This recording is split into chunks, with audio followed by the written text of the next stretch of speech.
Hello, welcome back to my channel Usha's ప్రపంచం. ఇవాల్టి వ్లాగ్లో ఆంధ్ర స్టైల్ టమాటో పప్పు ఎంతో టేస్టీగా ఈజీగా టమాటో పప్పు ఎలా ప్రిపేర్ చేయాలో చూసేద్దామా.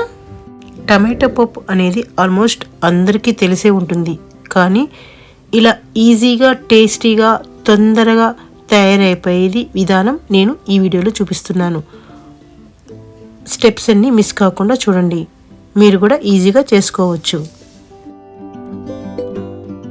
దానికి కావలసిన పదార్థాలు: ఉప్పు 2 టేబుల్ స్పూన్స్, కొద్దిగా పసుపు, 1 స్పూన్ ధనియాల పొడి, తెల్లగడ్డ పొట్టు ఒలిచి పెట్టుకోవాలి, కారం పొడి 1 టేబుల్ స్పూన్, గ్రీన్ చిల్లీస్ ఒక 10 స్లిట్ చేసి పెట్టుకోవాలి, చింతపండు పులుపు మీకు తగినంత, 1 కప్పు కందిపప్పు, తూర్ దాల్, సాంబార్ పప్పు 250 గ్రామ్స్ ఉంటుంది, 6 టమాటోలు, 3 పండు టమాటోలు, 3 దోరగా ఉన్న టమాటోలు సన్న కట్ చేసి పెట్టుకోవాలి.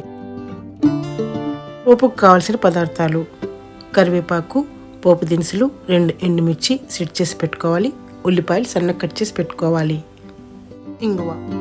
తర్వాత ఒక కుక్కర్ తీసుకోవాలి, అందులో కందిపప్పు వేసి బాగా కడిగి పెట్టుకోవాలి. దీని తర్వాత అందులో వాటర్ వేసుకోవాలి. నేను 3 గ్లాసెస్ ఆఫ్ వాటర్ వేసుకున్నాను. స్టవ్ వెలిగించుకొని కుక్కర్ పెట్టుకోవాలి. అందులో పసుపు, ఉప్పు సరిపడా, చిల్లీ పౌడర్, ధనియా పౌడర్, గ్రీన్ చిల్లీస్, తెల్లగడ్డ రెబ్బలు, చింతపండు పులుపు మీకు తగినంత.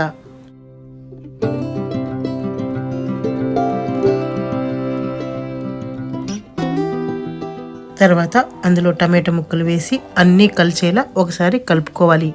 తర్వాత లిడ్ పెట్టేసుకోవాలి. విజిల్ పెట్టాలి. 3 విజిల్స్ రావాలి.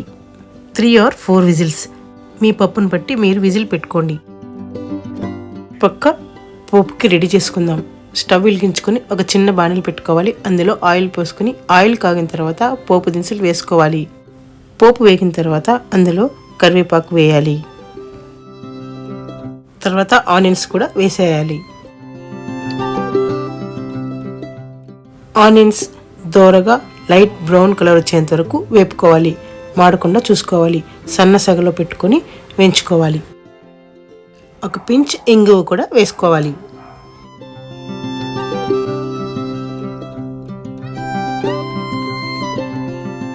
పోపు అంతా సన్నగా దోరగా వేగే లోపల విజిల్ కూడా వచ్చేస్తుంది. నాకు ఇది 3rd విజిల్. కుక్కర్ చల్లారిన తర్వాత విజిల్ తీసేసి పప్పుని పాముకోవాలి. ఎక్సెస్ వాటర్ని పక్కన తీసి పెట్టుకోవాలి. పప్పు గుత్తితో పాముతున్నాను, మీరు మ్యాషర్తో కూడా మ్యాష్ చేసుకోవచ్చు. బాగా నున్నగా పాముకోవాలి. తర్వాత ఆ వాటర్ని కూడా అందులో వేసేయాలి.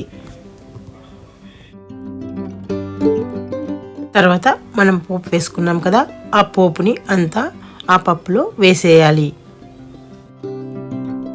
తర్వాత మళ్ళీ కుక్కర్ని స్టవ్ పైన పెట్టి పప్పుని ఉడకనివ్వాలి. పప్పు పోపు అంతా కలిసి ఒక 5 మినిట్స్ ఉడకనివ్వాలి. 5 మినిట్స్ తర్వాత స్టవ్ ఆఫ్ చేసేసుకొని బౌల్లో తీసేసుకోవడమే. అంతే, ఎంతో ఈజీగా టేస్టీగా రెడీ అయిపోయే టమాటో పప్పు మీరు కూడా తయారు చేసి చూడండి. టమాటో పప్పు అనేది ఆల్మోస్ట్ అందరికీ తెలిసే ఉంటుంది, కానీ ఈ స్టైల్లో చేసి చూడండి. ఈజీగా తయారైపోతుంది, టేస్టీగా కూడా ఉంటుంది. మా ఇంట్లో కొద్దిగా వాటర్ కన్సిస్టెన్సీగా తింటాము కాబట్టి కొద్దిగా వాటరీగా చేసుకున్నాము. దీనిని కొద్దిగా గట్టిగా కూడా చేసుకోవచ్చు, ఇంకా టేస్ట్గా వస్తుంది. చూసారా, చూడంగానే తినేయాలనిపించేస్తోంది. దీనిని ఇడ్లీలకి, దోశలకి, రైస్కి, చపాతీలు కూడా తినొచ్చు. మీకు ఈ వీడియో నచ్చినట్టయితే లైక్ చేయండి, షేర్ చేయండి, కమెంట్ చేయండి. మర్చిపోకుండా సబ్స్క్రైబ్ చేసుకోండి. Please do like, share, comment and subscribe to my channel Usha's Prapancham, and don't forget to press the bell icon for further notifications. Please like, share and subscribe. Thank you for watching me, Usha Prasanna.